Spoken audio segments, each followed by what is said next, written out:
Welcome to the Light Seekers Lounge. I'm Annie Love and this is episode 115. My guest today is Sam Dew, a psychotherapist and facilitator of permission, a mum to 2 young daughters and a passionate advocate for being radically kind and compassionate to yourself. In this episode, we talk about the difference between counselling and coaching and what led Sam to blend these 2 approaches in her work. As a highly sensitive person, Sam believes it is possible to be deeply ambitious, successful, and soft and sensitive at the same time. And she shares her framework for how she approaches this in her own life and with her clients. Terms like self-compassion, self-worth, and self-acceptance get used a lot these days. But to Sam, they aren't just nice-sounding words. Her combination of qualifications, training and experience, and decades as a practising therapist and coach have shown her that these inner resources are the difference between someone being stuck in survival mode and confidently thriving. If you've ever been overwhelmed by the demands of what success should look like, or struggled to find harmony between your personal well-being and professional drive, this conversation with Sam Dew is for you. Enjoy. Hello, fellow seeker of light, and welcome to the Light Seekers Lounge. I'm Annie Love, and I'm a certified coach for incredible humans who want to build wholehearted businesses. I help them master their mindset, create simple strategies, and take meaningful action towards their goals in a soul-nourishing way that honours their business, their family, and most importantly, themselves. I'm also a wife and a mum to 3 gorgeous boys. Our parenting journey has been, well, a bit of a roller coaster. And while our family has navigated some pretty tumultuous times, I've learned just how important it is to keep seeking the light and the joy. Even in the midst of darkness, I believe that we can find light on the other side, even if the landscape is different to how we expected it to look. Here in the Light Seekers Lounge, we're going to share stories and conversations about how we create our best life, even when things feel hard. Thank you for being a light seeker with me. I am so glad you're here. Now, let's get on with the show.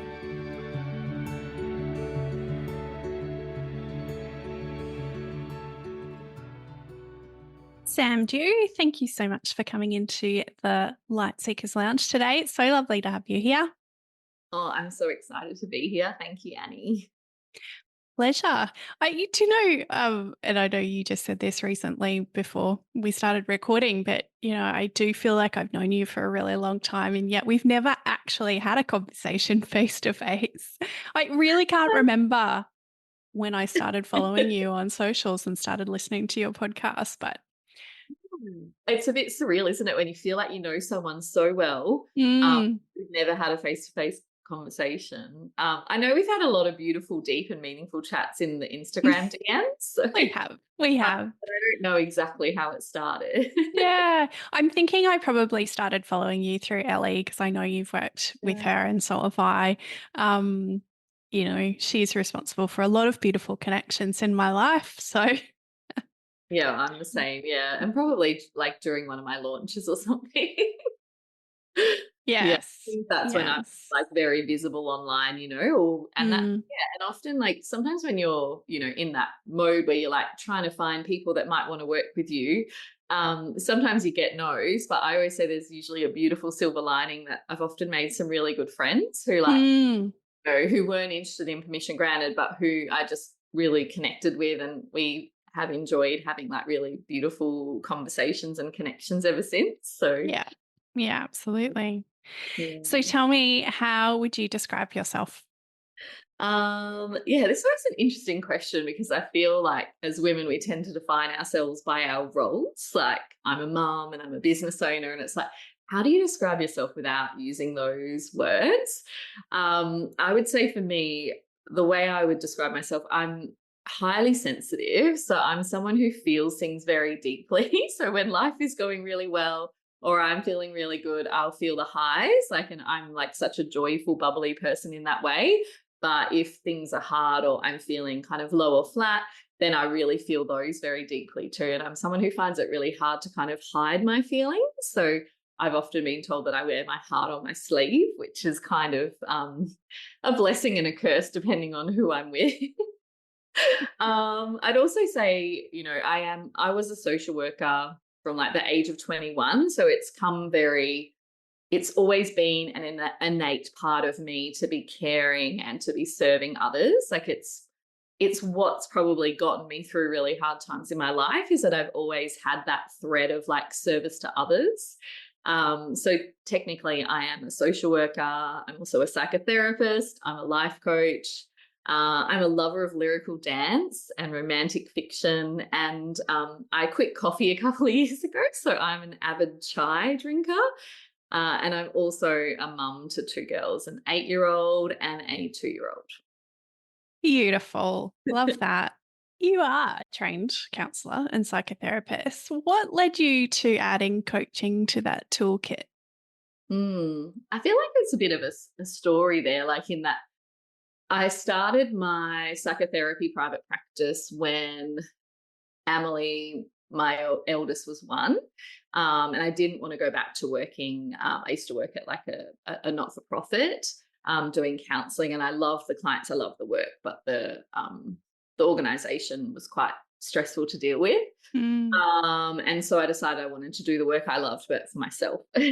So I became a psychotherapist and a counsellor, and that was going quite well. But I started to feel really drawn to women in business because as a social worker, it was something I had never been exposed to. Like I didn't really know any other business owners, and especially Mm. any mums in business. So I joined a networking group, and I started going, regularly to, they did like monthly kind of breakfast meetings and things like that. And I just kept hearing all these stories of like mums in business being really overwhelmed. But as a psychotherapist, like the boundaries are so strict. Like if you meet someone at like a networking event, it's not really appropriate for you to then Mm. go and support them. It's really different to coaching. And so there was also a level of frustration that I was meeting all these people who seemed interested in working with me. And I was like, well, I can't work with them in that way.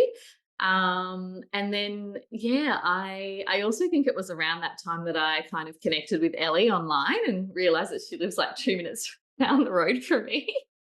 And I just developed this interest in the coaching world. I think I'm waiting at the moment to have an assessment for ADHD, but when I look back at my life, I've had an amazing social work career, but the way that I've avoided burnout, because social work is so strong with burnout, is that I've kind of almost changed my career every 3 years. And Mm. so I think this is almost like, right, I've done the private practice thing. It's going really well. I want to try something new. And I loved the creativity that came with coaching and the flexibility and the freedom. And it's really interesting, as I moved away from the psychotherapy to the coaching, I actually started to realize that as a therapist, I had developed my own style and it was very similar to coaching, Mm. because I've always been like a very down to earth, relatable therapist. And I did some gestalt psychotherapy training when Emily was a baby. And that style of therapy is very different to traditional psychology and psychotherapy in that it actually teaches you as a therapist to self-disclose and to use parts of yourself in the session. Mhm. And so the way I was doing therapy was very non-traditional anyway. And it almost kind of came quite naturally for me to shift into coaching. Yeah, I love it. Yeah. How do you see like the different frameworks as complementing each other? Like do you feel like as a coach you draw on your counseling background? Yeah. Well, I feel like I've been on a journey with that. Like, I think at the beginning, I was very influenced by, there was like a trend of a lot of American therapists moving to coaching, but there was like this whole, like, you have to have completely separate businesses, separate websites. Mm. There can't be any crossover. And so I think I spent like probably the first year where I was doing coaching, like really trying to bracket it, like, and almost like block out some of those therapy skills and gifts that I Mhm. had to offer my clients, because I was so nervous about crossing the boundary. And then it was actually working with Julie Parker in Beautiful You. I did a mentorship series with her last year, And she kind of said to me, Sam, if anyone can like navigate both of these worlds ethically, it's you. She's like, it's almost like because you've got your psychotherapy training, you're so worried about not being ethical that and then there are like people out there who aren't so caring and aren't so concerned with being ethical, who are just, you know, going and saying that they're like trauma coaches and things like that.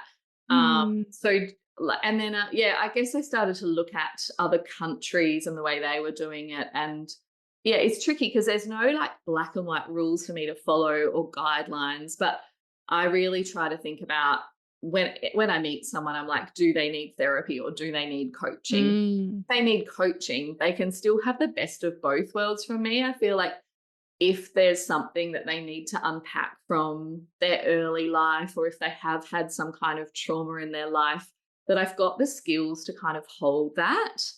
mm, But yeah, so I think I've learned to, you know, really allow those pathways and frameworks to complement each other.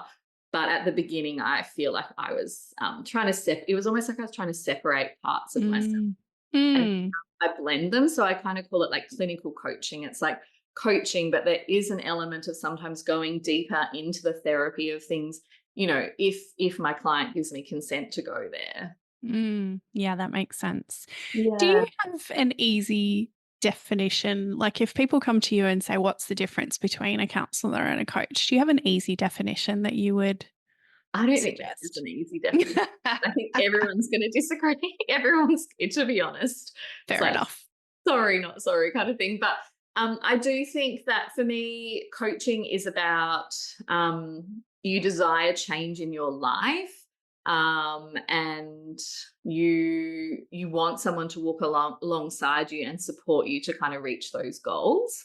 Whereas therapy for me is often more like, you know, someone is coming because they've got a more of a serious problem, like perhaps it's depression or they have, you know, complex trauma, and that's really the main presenting issue, or yeah, grief and loss, those kind of things. So I also think, like, obviously a lot of, like in permission granted, for example, a lot of my clients did permission granted and they also had a therapist. Hmm. So but what I found was that, you know, they weren't like right in the middle of like needing to treat like severe depression or trauma or something Yeah. like that. Yeah, so I think, Yeah. you know, a Yeah, that lot of makes people do sense. both. I think, yeah, I do Mm. attract clients who have done therapy or are doing therapy, but also love doing the coaching. Yeah. Yeah, totally agree. I know with Beautiful You, you know, part of our training was being very careful about not treading on that Yeah, line of, you know, if somebody's needing therapy to refer them on rather than to take them on. yeah, Um, and to be honest, I've only ever had to do that once. And to me, it felt not in integrity to take them on as a client until they um, had support elsewhere. Um, but mm, yeah, quite often I have clients who are seeing a therapist while they coach with me. And I think it can be really a beautiful kind of complementary sort of style of support. yeah, exactly. I think that if someone came to me and they wanted coaching and they were like so depressed that they couldn't get out of bed, you know, they weren't functioning, they weren't able to attend work, then I would probably go, right, even though as a coach therapist I could do that, I think you need therapy Mm, first. yeah. You know, and but if they chose to have therapy and coaching at the same time with two different people, I Mm, think it's okay. But I do think there still is, like, for me, a very clear boundary in my head. And yeah. it's so wonderful that you guys are trained that way at Beautiful You as well. Mm, I know that not all coaches like think about things that clearly. yeah, absolutely. Yeah. Yes, it is a bit scary when you look at what happens out in the social media world. Yeah, I think the first couple of years I was really triggered by some of it as a therapist. I Mm, felt really um like, I don't know, I might get a lot of hate for this, but I watched a video of Tony Robbins doing some work, and I know he's incredible and he's inspired a lot of people. But I found, from like a trauma informed perspective, I found some of it absolutely. really upsetting, and like just the numbers of people that are there that are like stripping back like very deep trauma. It just feels, some of it feels unsafe, the things that I see Yeah. in the world, and yeah, yeah, I've had to like really like learn ways to look after myself when I see, Mm. because I think I worry a lot about people. Uh, Mm. yeah, like I see things and I think that doesn't feel safe to me as a therapist. Yeah. Yeah, absolutely. And we do have a responsibility to the people that we look after um that we're not causing trauma, more trauma for Yeah. people that have already been through a lot. So yeah, I totally hear you on that. Mm. Um, I love that you identify as being highly sensitive and also highly ambitious. Tell me how those two identities coexist and how Mm. does that work for you? Yeah. So for me, like being highly sensitive, it's something that I kind of discovered about myself in the last probably 3 years. I noticed that I was attracting a lot of counseling clients and coaching clients who were just really, really sensitive, and sometimes that experience of being like the black sheep in the family, like being the person that's like feels things really deeply and sometimes speaks up and then is kind of shunned for like making a big deal over things that other people think shouldn't be a big deal. And I just started to notice this real pattern in my work that I was really attracting those clients. And when I looked at myself, I was like, well, yeah, of course it makes sense, because I'm actually like, I feel things really, really deeply. And I realize now when I look back at my childhood, like I was very, I guess I was a very anxious child, but I didn't have the language to even know that I was anxious. I used to get like migraines, and I just used to worry about everything. Like the things that I worried about, like I just can't believe them, that they were so little, but for me, they were such a big Mm, time. And yeah, looking back, it was that I was actually like a very deeply sensitive, deeply feeling child, and kind of grew up, most of us growing up in the 80s, it's like, your feelings shouldn't be important. Like, you kind of get told to just get on with things and get over it and stop worrying. And I had all of those messages. So it almost kind of caused me to hide my sensitivity in some way, or to feel like there was something wrong with it. Um, and then, yeah, I'm also really highly ambitious. I probably used to be a bit of a perfectionist, or just like very high achieving and that like real good girl. And so I guess in terms of how these identities can coexist and how you can make them work, I think I'm proof that you can make them work. And my business is too. But I think you have to be deeply accepting of yourself. And there's almost this unshaming kind of like process that needs to occur, where you need to learn to kind of let go of the idea that there's something wrong with you if you're sensitive, or and let go of maybe the judgment that you've received in your life for being sensitive. um so I've got a bit of a framework that I use with myself and my clients. So I firstly, yeah, accepting, like the first step, if you want to be successful and really ambitious, but also own your sensitivity, is to like accept yourself, accept that you're a seasonal being, accept that you probably, as one of my beautiful clients said, don't have the bandwidth for traditional success. And so if you try to kind of fit in with the rest of the world or work the way the world's taught us to work, you're probably going to end up really, really overwhelmed or like collapsing with exhaustion. So I've had to really, really accept, who I am and how I show up, and try not to worry about, being too sensitive or losing control of my feelings. If that happens, it happens. And then it's really like choosing how I define success. I know many highly ambitious humans who don't look ambitious, and they don't look successful in the traditional sense, but they are deeply, deeply at peace and feel successful with their version of success. mm, So, for example, my version of success is like I love to run group programs, because I feel like there's if they're done in a way that really encourages safety, and if they're, for me, they need to be intimate, that there can be so much depth in that work. So for me, success is having like one or two really small containers, and then just a couple of one-on-one clients, and a bunch of white space to rest and have alone time, and then time with my daughters.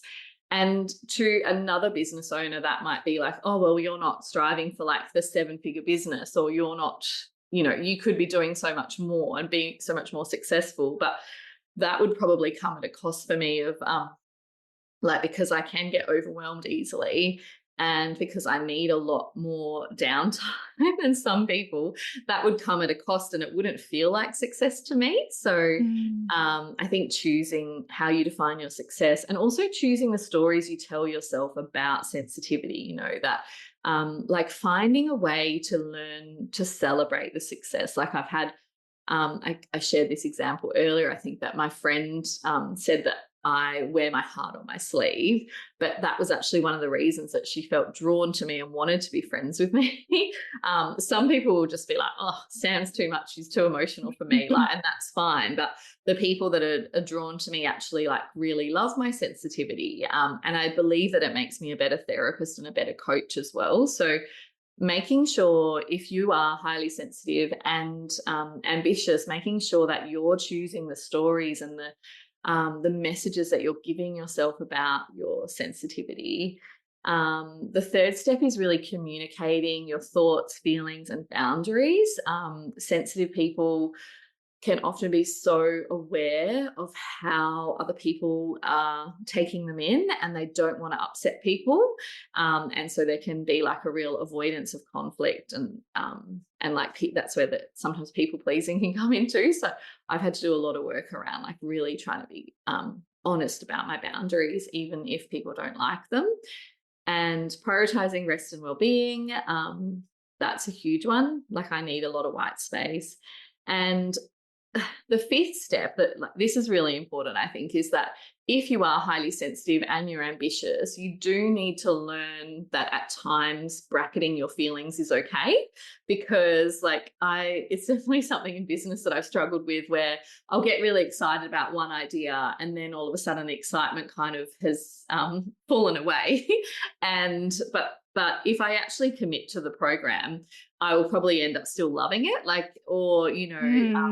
I'll just be feeling a bit flat about business, and I'll be thinking, oh, I need to change it all. So I have this concept that a lot of my clients love: follow the plan, not the mood. And for me, as a highly sensitive person, knowing that my emotions are like these really big waves crashing, I need to kind of have a plan and trust the Sam that made that plan. And follow it within a reason. It doesn't mean I'm totally rigid. If I'm completely exhausted and I need to change my plans a little bit, that's okay. But I try not to kind of just throw everything in the bin, which I find is something that sometimes, if I'm really emotional, I want to do. So so important. Such great steps there. Yeah. And I love that, follow the plan, not the mood, and it reminds me a little bit of that, putting on that CEO hat. When you think about big businesses in the world, the CEO is not going, I'm just not feeling it today. I'm just not going to action that. But as people who run their own businesses and have their own personal brand, it's really hard sometimes to separate the feeling from the plan. Yes. Yeah. I feel like we did an episode in the Slowdown called Business is Personal, where we were just Jess and I were being honest about the fact that we find it really, really hard to separate personal and business. And also, you're right. As a CEO, sometimes you need to be able to, and working from home can be really hard when you're sensitive, because I went through a bit of a rough patch at the end of last year. I had a bit of a health crisis, and my daughter also had her dyslexia diagnosis, and it was just a really emotional time. And I found it so hard. I guess this is sometimes where the sensitivity comes in, my emotions can just take over. And I found it so hard to show up for my business. I can always show up for my clients. They actually always fill my cup up, but the back end of the business and the marketing, I found it really hard to show up. And I thought to myself, Sam, if you were working at the hospital, you would be just going to work and you would get swept up with the work and you would do it, and it would probably almost make you feel a bit better from dealing with all this stuff. So I think sometimes business, or the freedom that we've got, I feel is like a bit of a blessing and a curse. Yeah, bit of a double-edged sword. Totally. Because, Yeah. I mean, if you turned up to the hospital, you're Yeah. dealing with clients, but you're not having to market yourself and sell your services. And Yeah. Well, that's there's, the thing, isn't it? Yeah. there's a big difference between, I think, because I feel the same way, that Mm. turning up for my clients is easy and I Yeah. feel absolutely lit up when I speak to my clients. But that Mm. showing up and being visible and talking about what you do and selling your services can feel like a really different beast, in a way. Yeah, I love the way you describe that, Annie. Like it kind of, yeah, it makes sense to me, and it helps my head make sense of it a little bit. That it's like, why can I show up for my clients, like, just no matter what's going on? Because it is so cup filling, and I love it so much. But marketing, it is hard if you're in a bit of a vulnerable place, isn't it? Yeah, Absolutely. And I yeah. think, one of the things that I had, a couple of years ago when I was going through a bit of a tough thing Mm, with one of my kids that, um, eh, and like I kind of disappeared off the face of the earth because I just couldn't, I felt like I couldn't show up at all. And I yeah, was thinking about it later and for me, like one of my values is authenticity. And I felt like I couldn't show up because I couldn't be truly transparent about what was going on because it wasn't my story to tell. yeah, Um, so there was a bit of a disconnect there about how much you can just put the mask on in that time. yeah. I think it's a dance. I think it can be tricky, but yes, I totally agree with follow the plan, not the mood. Yeah, and it is a dance, isn't it? I kind of, I feel like everyone has to navigate how much they share. Like, it's such a personal thing. I kind of like to share things after I've moved through them. Oh, totally. So Yeah. I but I'm yeah, but then it's like, how do you show up when you are really feeling messy? Mm. It, Mm. it can feel a bit like masking, can't it? Like you're just Mm. pretending everything's okay when it's not. But I guess it's just showing a certain part of yourself, which is also really like a healthy part of marketing, isn't it? Mm. That's Yeah. when batching and planning can really come Yes. into its Oh, own, when things are yes. already kind of, in the pipeline. You don't have to worry about being there in person. Yeah. Yeah. I'm definitely a big fan of I think I've got one post about how to say no that I probably repurposed about 4 times since Frankie was born. I think that is completely fair. Repurposing is a very clever thing to do.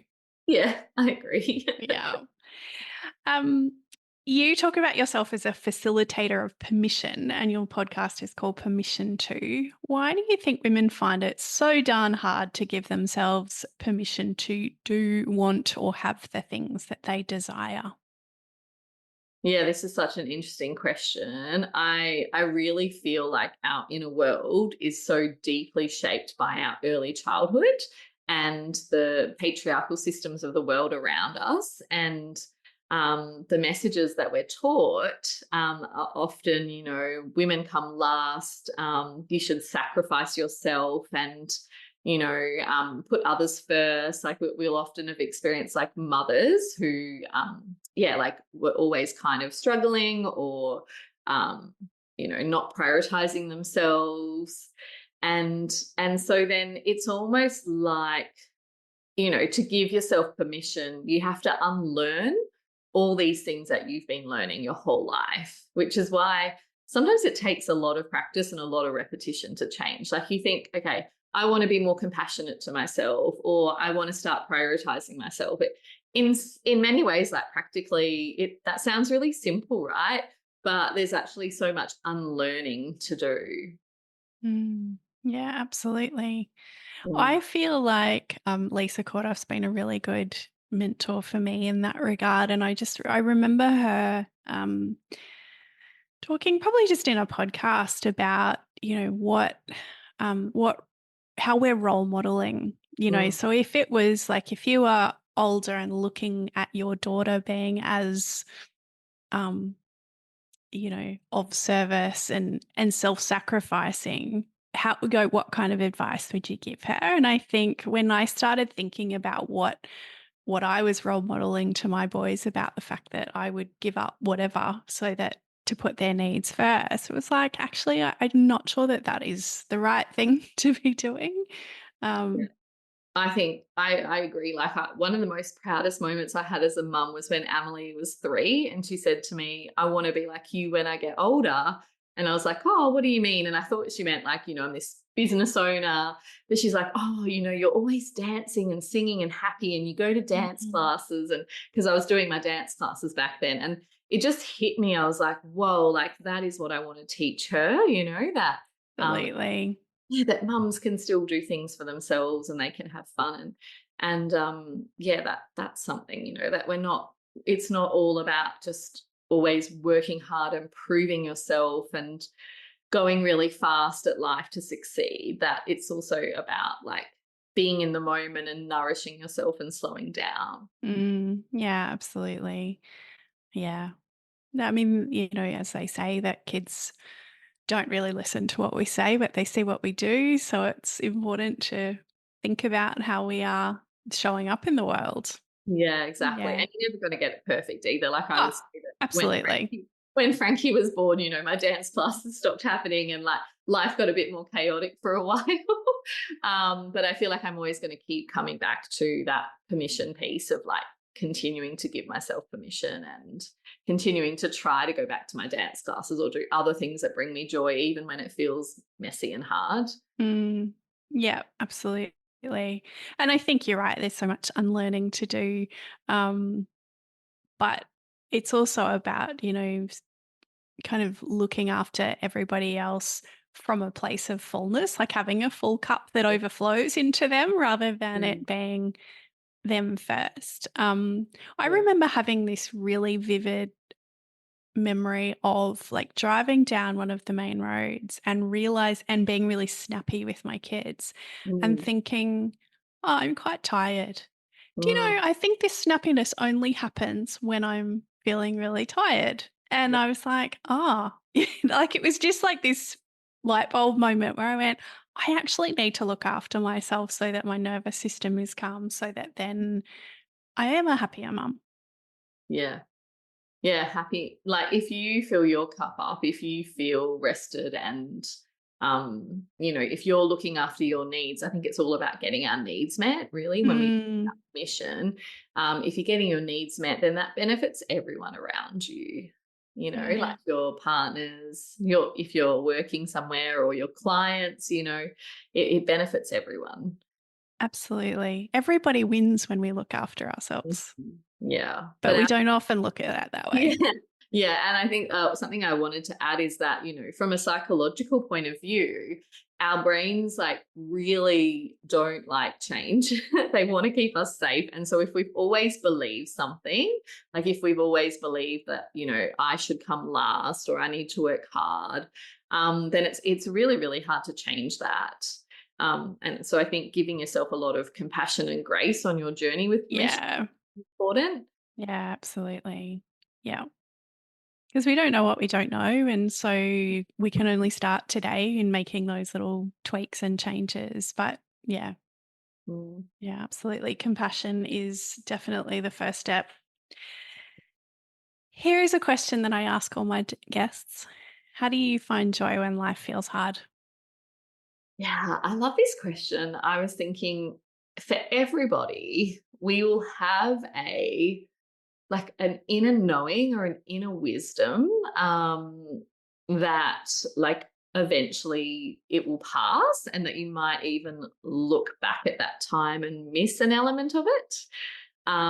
So like to give you an example, when I lived in London, I think I was a little bit depressed. Like I don't think I coped well with the weather and the dreary days. I love London to holiday, but I didn't enjoy living there. And I was there for about 3 years. And now that I look back, I feel like there were actually still so many good moments and, so many moments of joy and so many beautiful relationships and connections and opportunities.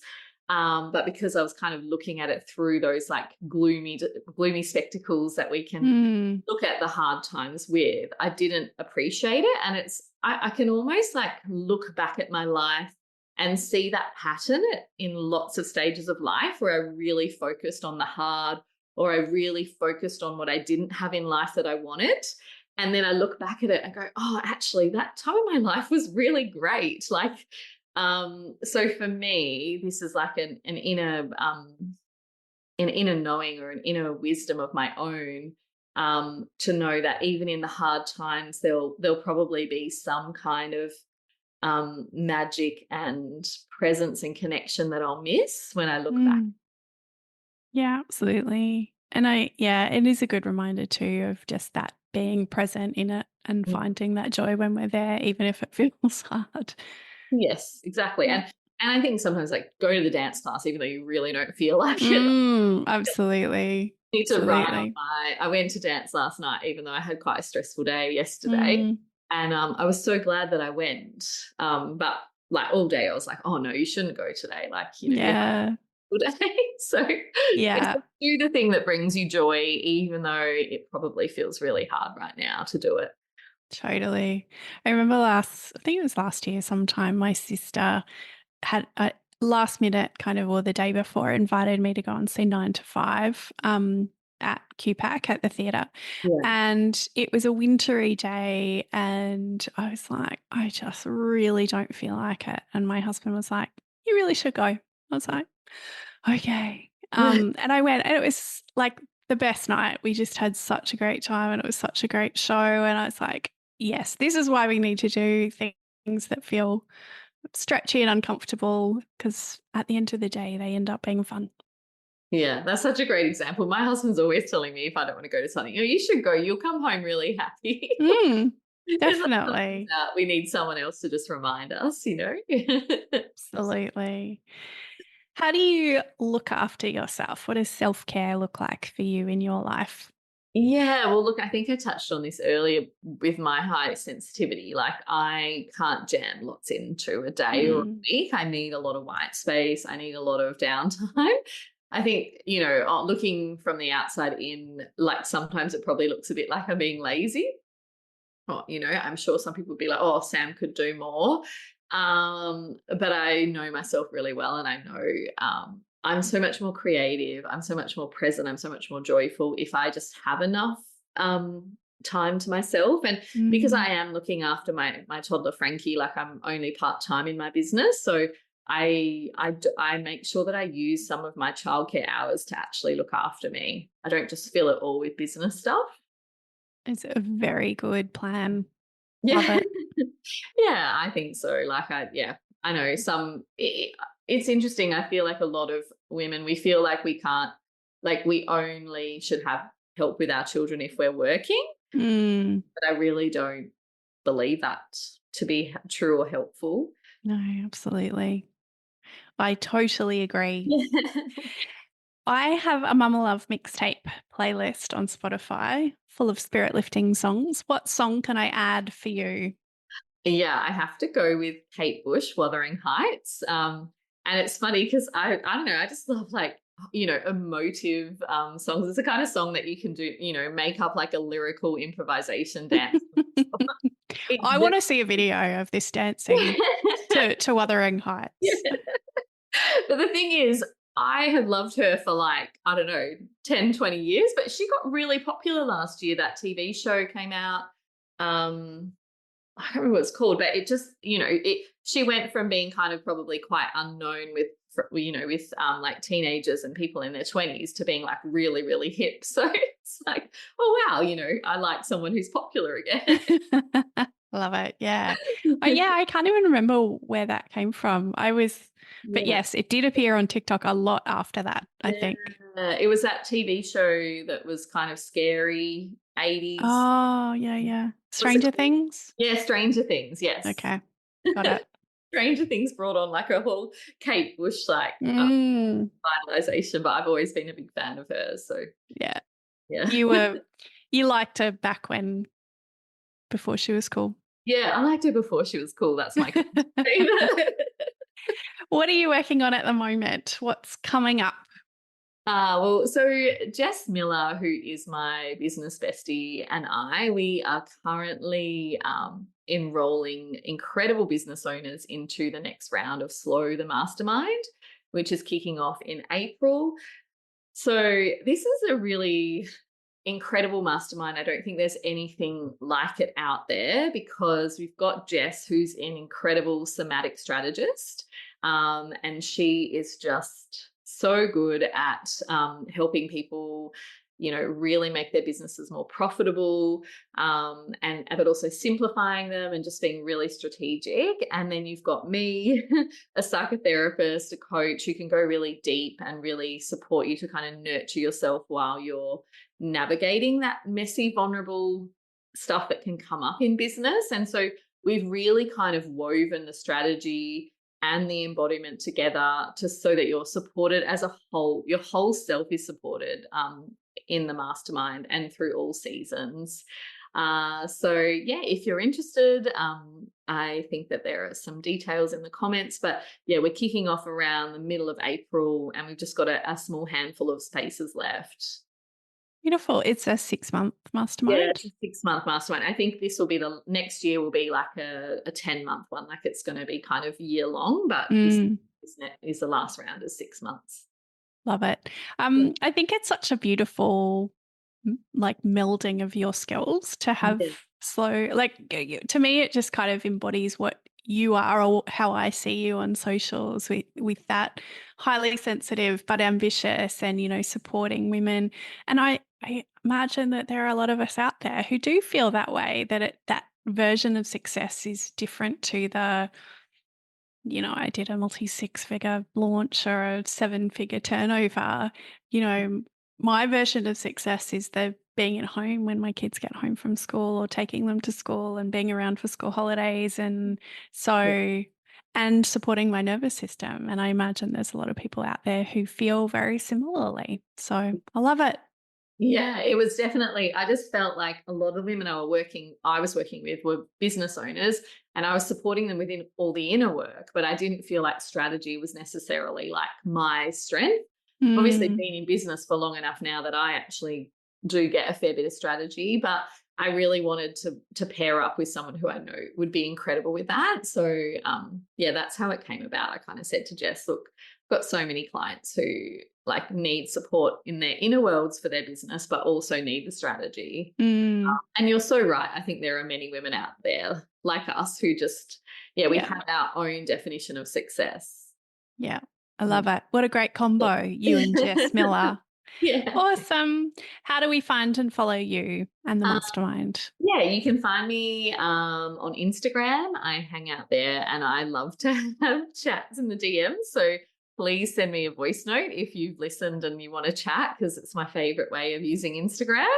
Some of the other functions of Instagram at the moment drive me, I don't know, just very frustrating, but I love a good DM and I love connecting. And we're also, you can find Slow the Mastermind at theslowmastermind.com. And I've also got my permission granted sales page up from last year, which hasn't been updated, but I think all the links will be in the show notes anyway, won't they? They sure will. Yeah. And you have a podcast called Permission To. Yes. And you and Jess have done a bit of a podcast series, and talking about slow business. Yes, we've got a kind of like a pop-up podcast at the moment, which is called The Slowdown. Yeah, okay, great. Yeah, you can also find out a little bit more about us through that if you'd like. Beautiful. Yeah. Thank you so much for being here today. Oh, thanks, Annie. I loved all the questions. It was really, really fun. My pleasure. Thanks for giving permission to women to go at their own pace and to believe in themselves with their own version of success. I just think it's a really important reminder for all of us. Yeah, we all need it. I always say the permission slips come from within. It's not like we need anyone else to give them. No, absolutely. But we need to see other women doing the permission work because it has that ripple effect for everyone. Yeah, so. Definitely. Thanks for being here. Thanks, Annie. Hey, thanks so much for listening to today's episode of the Light Seekers Lounge podcast. I am so grateful to have you here. If you loved the show, it would mean the world to me if you could hit subscribe and leave a review on Apple Podcasts or on Spotify. I would love to continue the conversation with you, so come on over and join the Light Seekers Lounge Facebook group, or come say hi to me on Instagram at annielove.coach. Talk to you soon.